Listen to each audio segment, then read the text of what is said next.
I want to share my experience, my Vipassana course experience with you, specifically the experience I had in Medellin, Colombia. The reason why I feel so compelled to share this with you is because from the moment that I left that course up till now, I've heard not so very good experiences. And so I want to share with you my experience so that you can know what to look out for and how to prepare. And if it is your first time doing a Vipassana course, I don't want that to scare you, okay?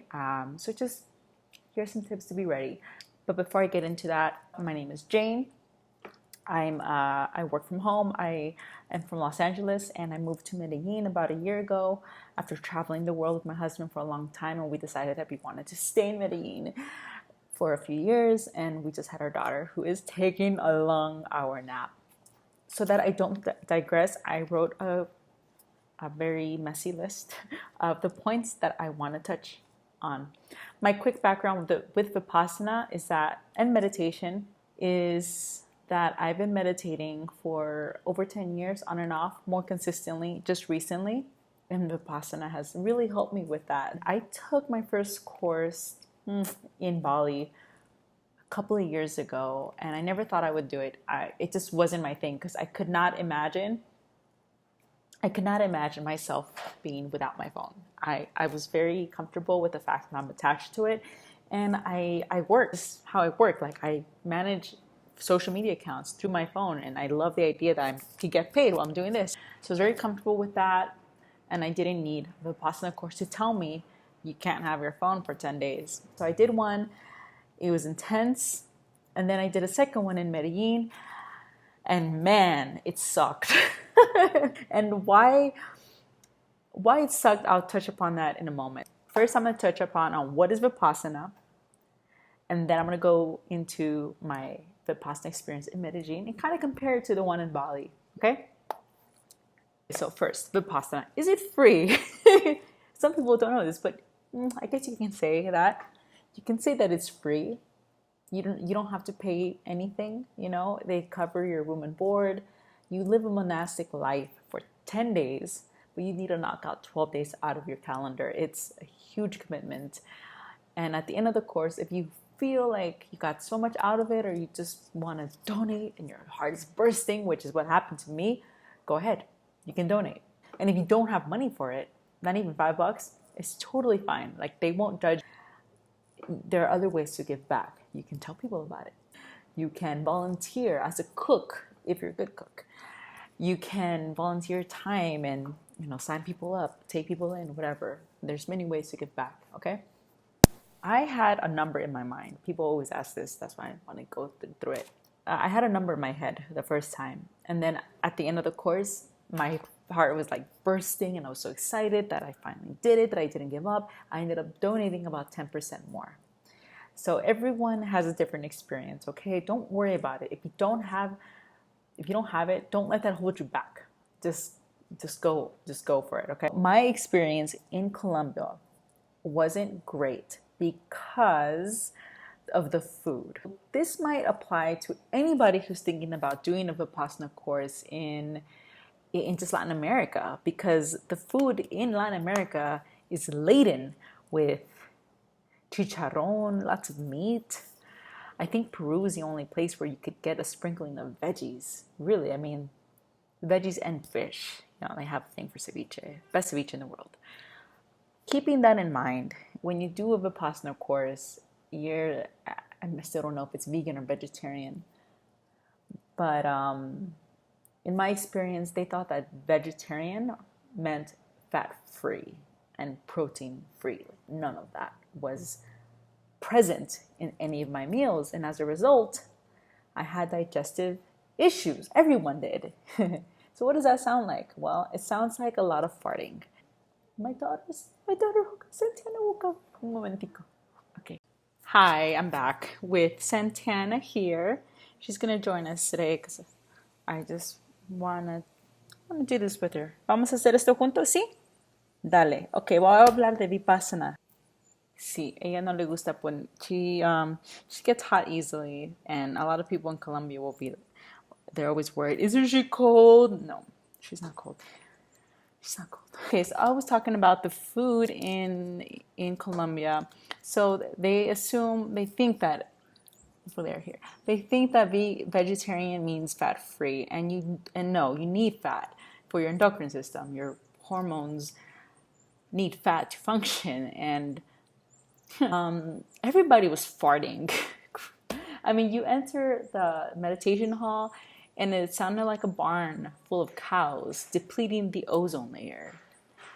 No matter how hard I tried to hold it in, it just came out. It just came out. And if it didn't come out from there, it would be my stomach that would just growl. I didn't know it could do that. I didn't know my stomach could fart. It was really intense. So yes, we complained to the supervisor. And so they gave us this agua de apio, a pitcher full of, I think it's celery, apio, right? Apio, celery water.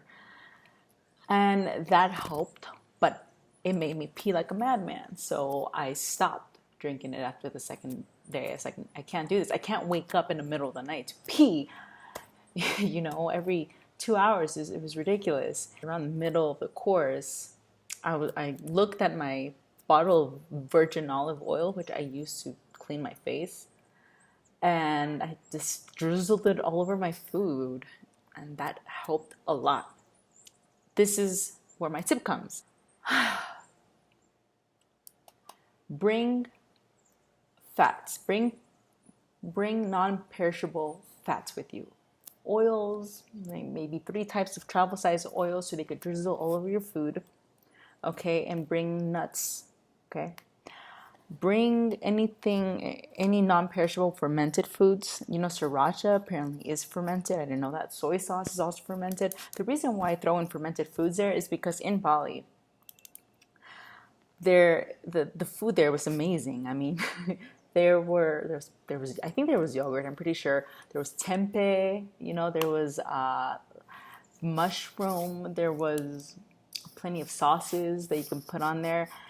It's just naturally laden with fermented foods and plenty of fats. Like the stir fry had plenty of oil, plenty of soybean oil, and I had no problem in Bali at all. In fact, the food is what helped me hold on. There were many days when I just wanted to give up the course. I'm going home. But then the other voice in my head would say, remember you made that deal that giving up is not a choice. It's not a choice. No. But just hold on till lunchtime. See what there is at lunchtime, what they'll serve. And after you finish that meal, decide how you feel and decide if you really want to go home. And that is how I made it. So if it's your first time and you're going to Medellin or anywhere in Colombia or maybe even Latin America, then I think this will be very stressful. And it was very distracting for me. I'm meditating there, trying to do it equanimously, meaning, without moving, flinching, even fidgeting at all for an hour. I'm trying to do that when my stomach just goes, just tears one up and like incontinent farting. But it was very distracting. I'm trying to focus on this technique, this ancient art of Vipassana, and I couldn't do it because I just kept farting. And it was not my fault, it was the food fault. The second challenge that I had is with the people there. Now, just a disclaimer here. I love Colombian people. I traveled for 4 or 5 years and I ended up deciding that I want to live here. My family's from Peru. I chose Colombia over Peru, okay? Because I love the people. I remember flying here for the 3rd, 4th time, and in the plane, people were talking. They were standing, they stood up and they talked. They were just chatting because that's what they like to do. They're so friendly. They like to chat. But it just went a little too far in Vipassana. They put me in this dorm room with like 10 other people, and they all cracked on the 3rd day. Every time I would enter the room, they would all hush. Oh, it's the girl that's following the rules. And it felt like high school. It was distracting too.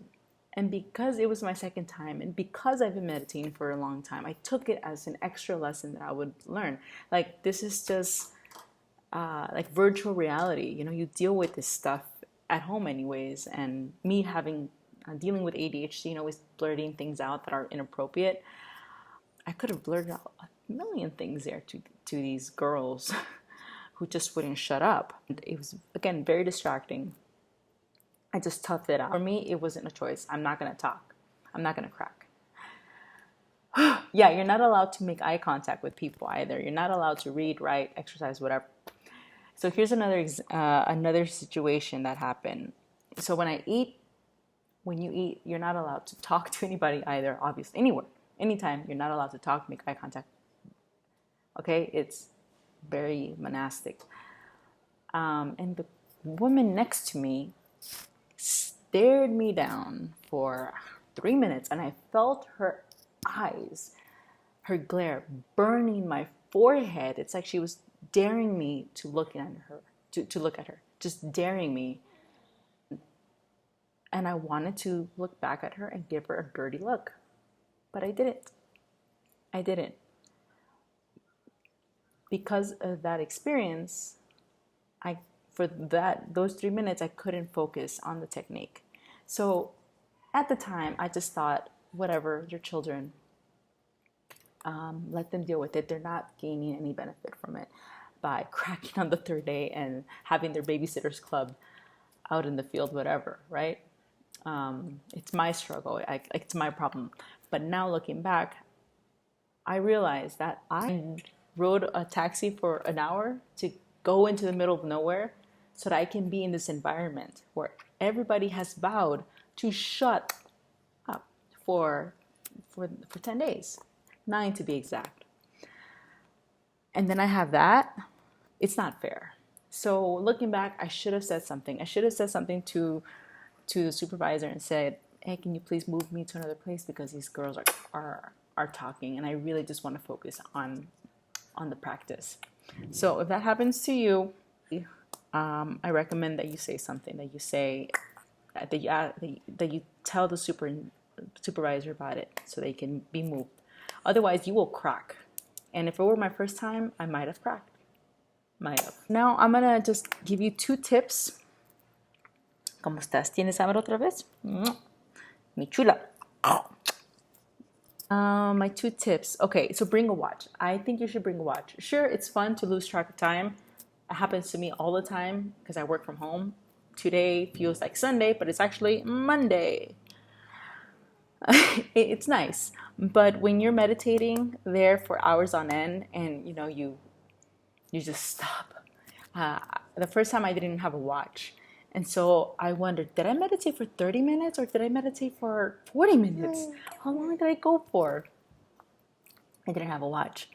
So the second time I took a watch, and I can confirm that I sat still for an entire hour and did not even flinch. There was, I think, a mosquito that landed on my knee.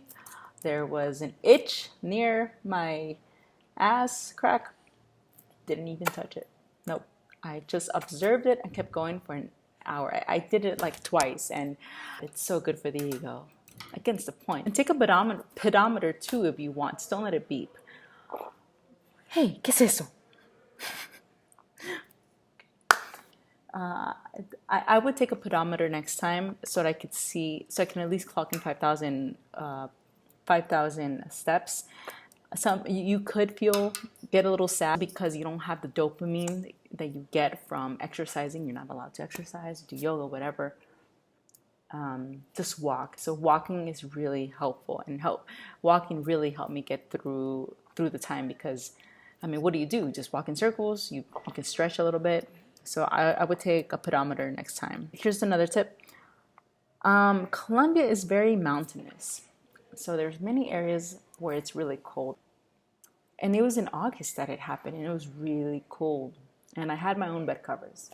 Oh, third tip is if you absolutely do not have your own sleeping bag or bed covers or whatever, chances are that they will have some for you. But keep in mind that those, whatever they have is stuff that other people left behind. So you don't know if it's clean, if you're a germaphobe. So just don't let it hold you back. If you have no bed covers, chances are they will have it. They will take care of you. Okay. I think that is it for me. Yeah, this has been my experience, my Vipassana course experience in Medellin. I do plan to do it a third time. If it weren't for this little girl, I would have done it again this year. Pero tú llegaste demasiado temprano. ¿Qué pasó acá? Oh, lipstick. Little freak out there. Little freak out. It's okay. First time. I would like to just do this live. That way I don't have to upload it. That's an extra step. It takes me another minute. So if I can get to 1,000 subscribers, I could just do this live. So if you really like this, go ahead and give it a thumbs up and subscribe, and that will make me create more of these videos for you. Adios. Bye.